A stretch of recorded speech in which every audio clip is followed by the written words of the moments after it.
What's going on, everybody? It's your boy Juju Green, aka Straw Hat Goofy, your movie guy, and I'm here with the bad gals of the bad guys.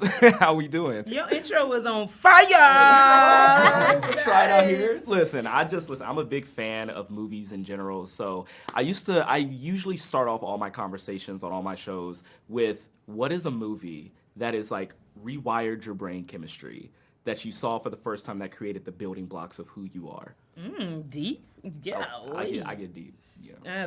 Can't wait to hear your answer. I know that much. I saw Maria. She went. She loves movies. Like, I mean, this films is her world. Well, the one that actually made me fall in love with cinema, is definitely The Hunt back in 2012. It's a Danish film done by Thomas Vinterberg, Danish director with Mads Mikkelsen. I'm writing this down. It's one of the greatest films of all times. Really? Yeah. Okay. See, I would love to see the comments like argue with you on that one. That's the best thing about movies. Is like. I don't think you can actually argue with that. Ooh. Okay. Confidence. Really? Confidence. Listen, I'm watching this movie like this week. Like, do it. Your recommendation. Do it. The name of my show is called Get Wrecked, so I love taking recommendations from people and like checking them out.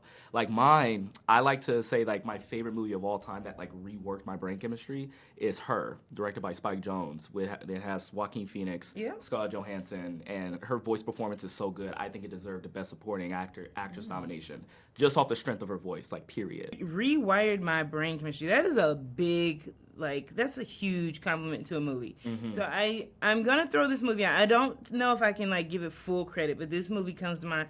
Capote, Philip Seymour Hoffman. Yeah. And the reason I say is that because I feel like for me, I really enjoy being a character actor. I've really enjoyed watching people transform. Right. So to watch him transform into Capote, and I watched that film when I was like probably 14 years old, and it was probably like one of the first adult films I was able to watch. Right. I just was like, dang, you can do that? Like, and he was so believable. Yeah. So from then I was like, yeah, I want to play Mahalia Jackson. I want to like play, Hattie McDaniel. I want to find people that I can transform to. I think that was like one of the first actors outside of Jim Carrey that I saw physically like transform in a role. Because the first time I saw Philip Seymour Hoffman was in Along Came Polly. And he was the, the weird best friend character, like white chocolate, and he's just so goofy in that movie. And then you see him in Capote, and I'm like, is this the same guy that I'm looking at? And I was maybe around 10 years old, 9 years old or something like that. So it was like my first time actually seeing art through a performance, which I thought was great. So that's a really good pull. I see Natasha still kind of like stewing on that one. Oh, well, I'm just thinking, as a kid and stuff like that, there were a lot of things, like I was thinking about, Rocky or something. Yeah. But I think that probably when I was like a teenager, and I saw Clockwork Orange for the first time, I think that probably just seeing Kubrick for the first time, like I know that now in retrospect it seems so silly to say it, but just if I'm being honest, or for kids or whatever who are trying to investigate something that actually rewires your brain, I think seeing that was possible, just sort of that overlay of like sound and vision and performance and just the way it moved through space and time, like Nick Rogue did that for me a lot too, probably. That movie, Don't Look Now, and I think Bob Fosse really did that for me too. Like just people that sort of created new languages, but for some reason, like if I'm being most honest with my sort of teenage self, where I was really like, I must write, direct, make films.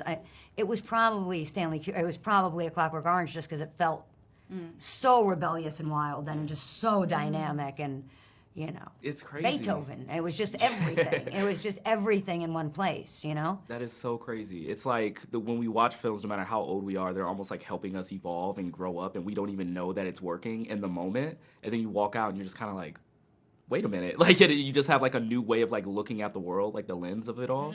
And so that's why I like asking this question, because I see all your eyes just kind of like lighting up when you talk about it. It's a great question. And it also makes me want to watch your platform and watch what you're putting out there to be introduced to new films. Well, I really appreciate that, because that's literally what I'm all about. Like, it's funny that you mentioned Philip Seymour Hoffman, because right before here I was on a junket for The Long Walk, the Stephen King adaptation, and his son Cooper is in the film. Yeah. And kind of like, you know, hearing him talk about movies and stuff like that, and his movies like was so different. He was talking about Bad News Bears was the thing that kind of like changed everything for him. And you see him now, he's working with Paul Thomas Anderson, getting Bad News recognition. Bears, You know great what I'm movie. saying? Great movie. You know what I'm saying? And then we went down a rabbit hole of just sports underdogs movies that needs to come back, like the childhood, like Sandlot, The Big Green, stuff like that. And like again, we went down this deep rabbit hole for about like 8 minutes. Oh, that's dope. You know what I'm saying? So I really love it. Rocky.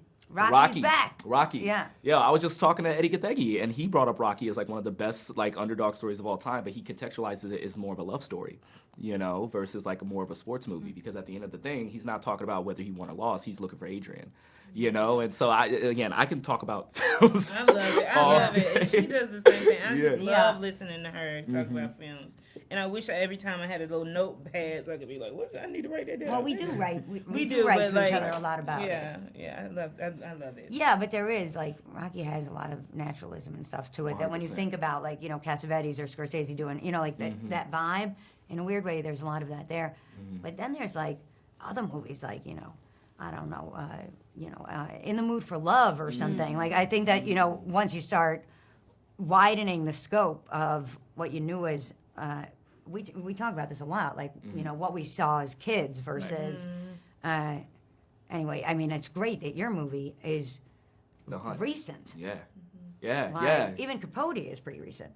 I guess, you know, her is like 2013 or something like that. 2012, and because of that movie, I did a deep dive, and I was completely obsessed with Dogma 95, which is the Danish movement created by Yeah. Thomas Vinterberg, Lars von Trier, and they did like The Celebration. The Celebration. But Great before movie. that, like The Idiots is such a great film, which is like satire and tragedy and it's social commentary.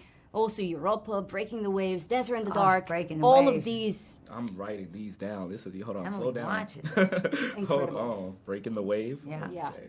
I'm on it.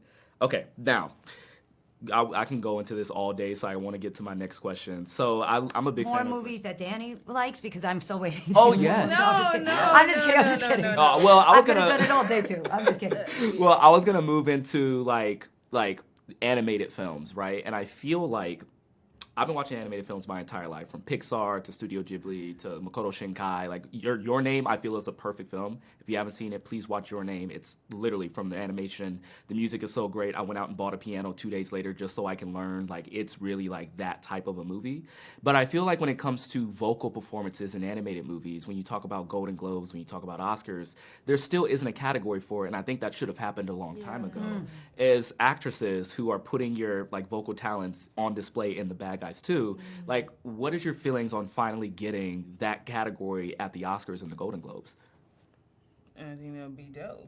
It's so simple, great. right? I mean, like, what are some but- vocal performances that you think of that comes to mind that should have won one like a oh, long time ago? James Earl Jones For sure. as Mufasa, Yeah. for sure. Who else? What's her name who played Ursula? I can't remember. Oh my gosh. The actor, late great too. Yeah. But I can't remember her name off the top, but somebody look it up. Fact The check. original Ursula and Little Mermaid. I think her voice was fantastic. Iconic. Yeah. 100%. Yeah. Robin Williams must have done something, right? Robin Williams is like the one I feel like Yeah. changed voice acting forever. What did he do? Was he a genie, Genie. or something? And I had Yeah. to shout out my man Jack Black. Hey, listen, Kung Fu Panda. Kung Fu Panda. And the man's list of animated is kind of long as hell. Yeah. And just everything he touches with animation is like. One that's underrated that I really want to bring up is Albert Brooks, who played Marlin in Finding Nemo. Like, it's one of those things I watched today as a father to a 7-year-old girl, and I like watched his performance as a Yes, he concerned was so dad good. it's so natural, right? It's a Yeah. voice performance so great. I can listen to it as a podcast because you get so many dimensions in the performance. It's within very that. true. You're right. You know? about So that. Albert Brooks is one that I'm like, whether it's that or that movie he did, Drive, with Ryan Gosling, I think he's constantly getting like looked Albert over. Brooks? Albert Brooks. Yeah. Yeah, I What's just his great movie, Modern Romance with Modern Lee Ro- Haggerty? Yeah. God, that's laugh out loud funny if you sit and watch it alone in the back of a theater. Yes, an excellent movie. Yeah. Quaaludes. See, now you got me thinking of Wolf of Wall Street. As soon as I hear Quaaludes, that's like first thing my mind goes to. Yes, long before DiCaprio and Scorsese did it, Albert Brooks did it, I guess. Do you have a favorite voice one? I don't know. Yeah, it's hard to think of. It's hard to just put one. I feel like there's like so we many. also have kids. Yeah, okay. You go right down deep into it. Like I'm literally on watching Toy Stories now. 1, 2, 3, 4, 5. I didn't even know it was a 5 until you have There's kids. a 5 and coming you're out. like, what the heck There's is a 5 going Bambi on? talk? Bambi? Yes, Bambi talks. Bambi talks. Geez, His daddy don't, but his His Bambi daddy do. don't. His daddy. I remember being very impacted by that as a child.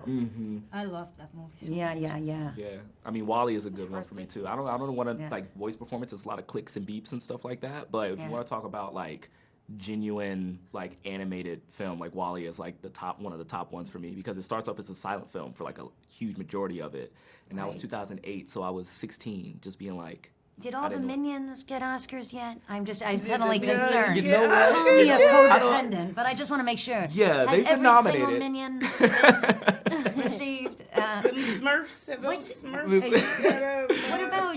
Isn't there something a Legend of Nim or something? Oh my God, Secret of Nim. That's the a Secret great of Nim. Oh my movie. God, now you're getting deep into it. That's a great movie. You're right. That is a great one. Okay, so how many movies a week do you watch? A week? See, I try to watch a movie a day. Really? And Oh, is no, it yeah, I how's try it to watch a going? movie a Like for day. real? Like you're Yeah, not every now and then, like I slip up. and fully watch it. And fully watch it, No, like fully like, lock in, like actually. That's get hard into for it. me these days. Yeah, I get it. Like, I'm Yeah. always like running to like a junket or a red carpet or something, but like I try to set aside. It's almost like working out, right? It's like you got to set aside like 1 or 2 hours to like watch something. I had to give it all up just to play the crossword puzzle. You know what I mean? Yeah, that's all I've got now. You're like, I don't need to. I make the movies. I don't need to watch them Hey, let them know. Pop that collar. Listen, it's just. I Pop deserve that one. collar, honey. Now, speaking of movies, These we only eyes got have seen 2 too minutes. much, sir. Speaking of movies, because we only got 2 minutes left, and I feel like I have to bring this up because we're all friends of him in here. James Gunn just came out with Superman. My man. And I know that we're all friends in here one way or another. Obviously, Guardians, Creature Commandos, like Peacemaker. Like, I want you to work with him so bad. Well, I recently You will. Yeah. met his nephew, it occurs to me. And so it's like I still don't know him. Yes. He's the greatest the best? human. Well, you'll meet him this Yeah. weekend. Yes. Comic-Con. Oh, yeah? Yeah, Okay, Comic-Con. great. Oh my gosh, I'll see Get you that guys there. connection going. Thanks, Make it Danielle. happen. Make it happen. We're each other's agents. Yeah. And managers and stuff. We get a cut, and we're trying to sign Maria. It's just kind of a mom and pop shop that we started, so This is the only Thanks for reason that. why I brought it up because I'm trying to get you Yeah. get your Thank you ideas so going. much. Let Check, you know. girl. thanks. Oh, yeah, but I appreciate all the work that all 3 of you do. It's been a pleasure talking to you about movies and nerding out. Like, this is literally what I live for. So I've watched y'all for a long time. You very recently because Borat 2 is just like. Oh, it's been 5 years. It's been 5 years now. So like. Yeah, but broke out like a rock star, as you should. Yeah, listen, that was the one though, and it was all improvised. I hear too, Yep. most of it. So I'm just like, bow down. Like it's insane what you did with Thank that. you. So thank you so much for talking to me. This is Thank you. amazing. Thank you.